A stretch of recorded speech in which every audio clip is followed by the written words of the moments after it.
तो आपकी खुद की आई गेमिंग कंपनी अगर खोलना चाहते हैं इंडिया में, iGaming, internet gaming, online gaming is different, iGaming is different, both are two different concept.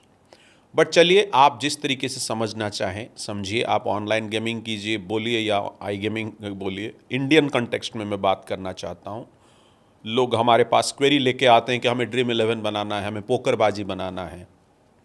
सो अगर आपको इंडिया के लॉ के बारे में जानना है, इंडिया में मोस्टली फैंटेसी गेमिंग और स्किल बेस्ड गेमिंग ही अलाउड है।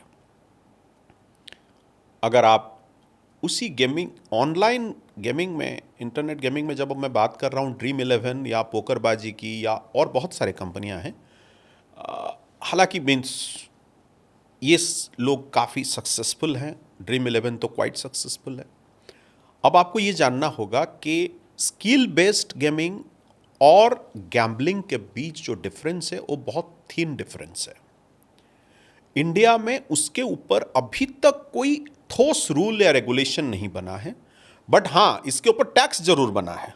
टैक्स 28% ले लेंगे, बट रूल नहीं बना है। आज यूजुअल जैसे वो अदर चीज़ों के लिए गवर्नमेंट ऑफ इंडिया देख रही है, उस तरीके से देख रही है। शायद मैं आशा करूंगा कि कल जाके वो रेगुलेट हो जाए। अगर आप एंटरप्रेन्योर हो, आप करना चाहते हो, तो आपको ये थिन डिफरेंस के बारे में जानना जरूरी है। और आपको ये जानना जरूरी है किस तरीके की कंपनी आपको फॉर्मेशन करनी चाहिए, कौन से रूल्स रेगुलेशन के अंडर आप आएंगे, कितने एक्ट हैं अभी तक, कौन से एक्ट के अंदर आप रेगुलेट होंगे। कल अगर आप उस एक्ट को नहीं मानते हैं तो आपको सजा क्या हो सकती है, आप कहां तक जा सकते हैं। ये सब क्वेरी आप पहले लिखिए पेपर में, क्या क्या हो सकता है। यही सब हो सकता है, कौन सी कंपनी बनना है, क्या क्या प्रावधान हैं, कौन से लॉ के अनुसार एनफोर्समेंट हो सकता है।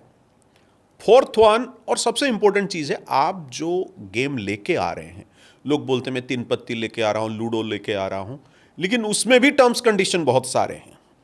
और अगर आप खुद की गेमिंग कंपनी शुरू भी कर दिए, क्या कोई एसोसिएशन से आपको जुड़ना जरूरी है, ये बातें आपको जानना जरूरी है। उसके बाद आएगा आपको चैलेंजेस, किस तरीके की पेमेंट गेटवे यूज करनी है, क्योंकि ये जुगाड़ू पेमेंट गेटवे बहुत सारे इंडिया में चलते हैं जो कि हवाला के साथ ही रिलेटेड है।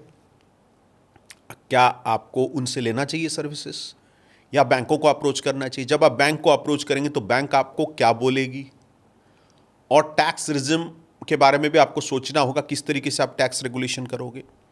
ये जो क्वेरी है, मैं डेफिनेटली पॉडकास्ट के जरिए ये सारी इंफॉर्मेशन तो आपको दे नहीं सकता, लेकिन ये क्वेश्चन मैं जरूर दे सकता हूं। अगर आपको ये क्वेश्चन है, अगर ये क्वेश्चन के सोल्यूशन आपके पास हैं, देन आप शुरू कर सकते हैं। अगर आपको इसके बारे में ज़्यादा जानकारी चाहिए तो डेफिनेटली मेरे साथ आप कनेक्ट कीजिए। ये कंसल्टेशन मैं आपको कर सकता हूं और बता सकता हूं, गाइड कर सकता हूं। Thank you.